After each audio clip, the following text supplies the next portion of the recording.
Hi everybody.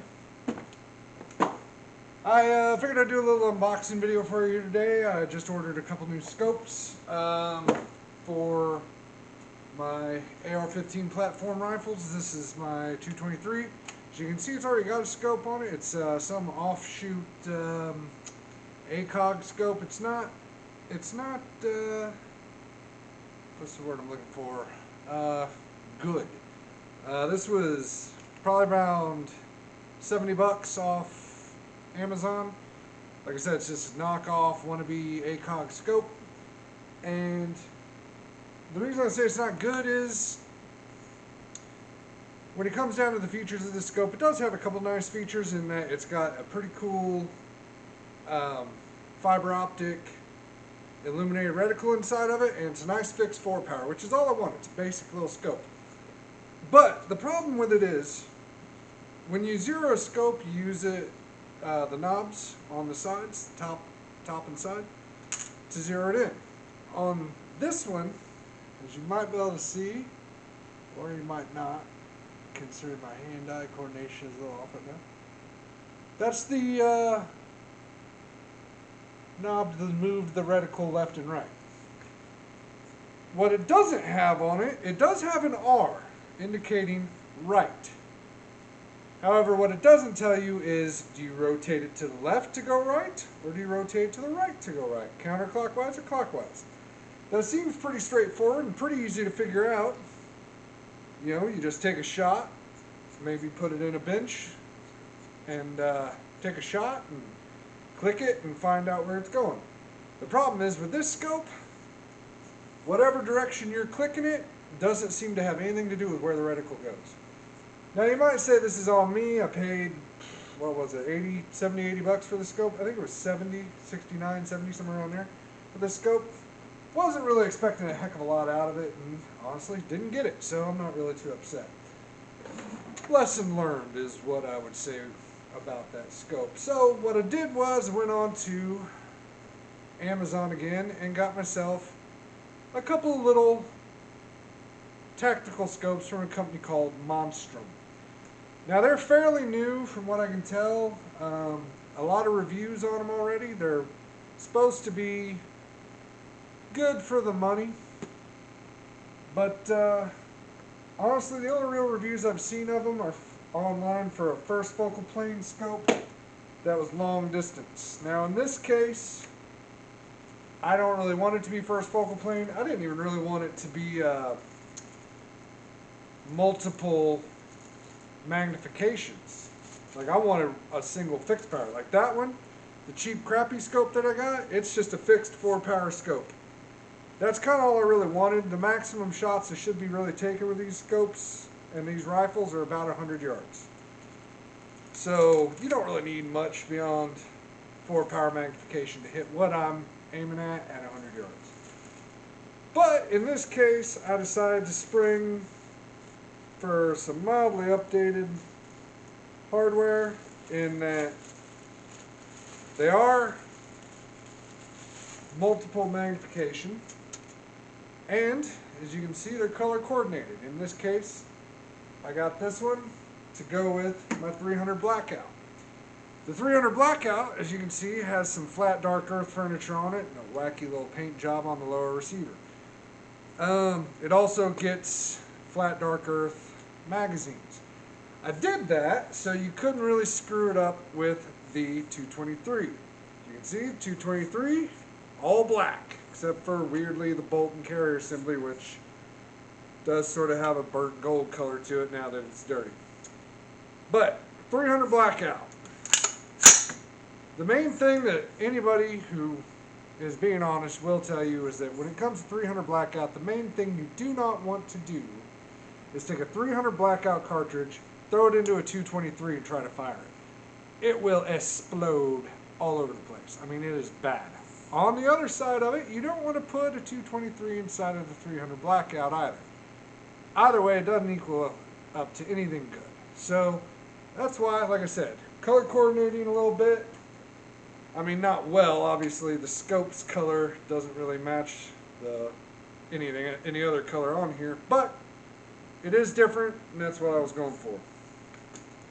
Now these scopes, like I said, they're fairly compact. This one's maybe about 10 inches to 12 long. It's got a nice little knob here to help you rotate for zoom. It's got covered turrets because with these rifles, basically I want to set this at whatever range I'm zeroing for. They'll put the scope covers back, or the turret covers back on, and leave it. So that's nice. I want them covered. It's got really good defined clicks on your adjustments, so I know where I'm at. And then, like I said, once it's all zeroed in and everything, I can leave it. Now, the downside of these are, I believe these are both second focal plane scopes, which means that when you zoom in and out, your point of aim changes. Not really much I can do about that. What I'll probably do, just to save a little time and energy, is go ahead and zoom them all the way in, or maybe go about halfway, I don't know, because this one right here is 2 to 7 power, and then on the other one, as you'll see, it is also, that's the, yeah, this one is also 2 to 7 power, because as you can see, same exact scope, both exactly the same. I did this for a couple of reasons. One, if I like one, I'm going to like the other. Two, I don't want a heck of a lot of difference between these. 300 blackout and 223, basically, they're both going to be zeroed the same. They're both going to be getting roughly the same ballistics once I get done working out the math on this and everything. The only difference is going to be really that the 300 blackout is eventually going to have a suppressor on it. The 223 is not. The 223 is basically going to be my go to the woods gun. You know, something that's nice to just throw in the truck, take out to the countryside, go shooting, just enjoy the day. The 300 blackout, it's going to be more, if I'm honest, more of a safe queen. She's going to be sitting around here more. I do intend to take it out and go hunting with it eventually, but really, I don't have a heck of a lot of use for it, sad to say. I do like the idea of being able to shoot subsonics out of it someday and getting to be about 300 yards worth of use out of it, but other than that, it was just something to do because I actually bought my 223 and my 300 blackout barrel at the same time, honestly for no other reason than just to save on shipping. They were dirt cheap from Bear Creek Arsenal. I make no apologies for them. They're both pretty accurate. I can definitely hit what my target size for these is a pop can. It's it's what I'm after. I can hit something roughly the size of a pop can at 100 yards really consistently. If I do miss, it's not because of the guns. So these are both fairly accurate guns. I got no complaints about them either way. But yeah, so that's the scopes I'm going to put on these. I'm going to rip this one off. Maybe, who knows, chuck it out, keep it, who knows, I don't know what I'll do with it. It'll probably go in a drawer and stay there. But anyway, that's about all I got going on. Like I said, it was going to be a quick little video. If I didn't say it, well, it's going to be a quick little video. I'm going to attach these. Honestly, I'm doing some reloading nowadays too. I got my big auto press up and running, knocking out 223s left and right. I've done probably around, I don't know, 300 rounds, and it only took me maybe an hour's worth of actual reloading. So it's kind of nice having that set up. I've also got my 308 cartridges cleaned up. I'm going to be doing some reloading on those again. And actually, I ordered some 300 blackout die so I can start reloading for it. And on top of that, I'm actually thinking about getting another press and starting to reload some 9mm. So, yeah.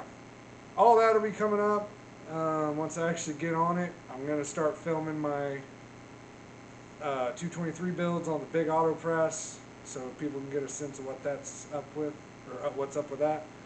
And yeah, once I get these suckers installed, I'll probably go ahead and give you a nice little rundown of these. I mean, like I said, they're both 2 to 7 power zoom. They have illuminated electronic reticles. They have this handy dandy little knob to help you adjust your zoom in and out. They have the cheap crappy scope covers, which will probably be going into garbage. And then they actually have a parallax adjustment up on the fore end right here. It goes from, you see, 7.5 yards out to 1,000. I'm not actually really stoked about that. I'll also probably set that to 100 yards and leave it.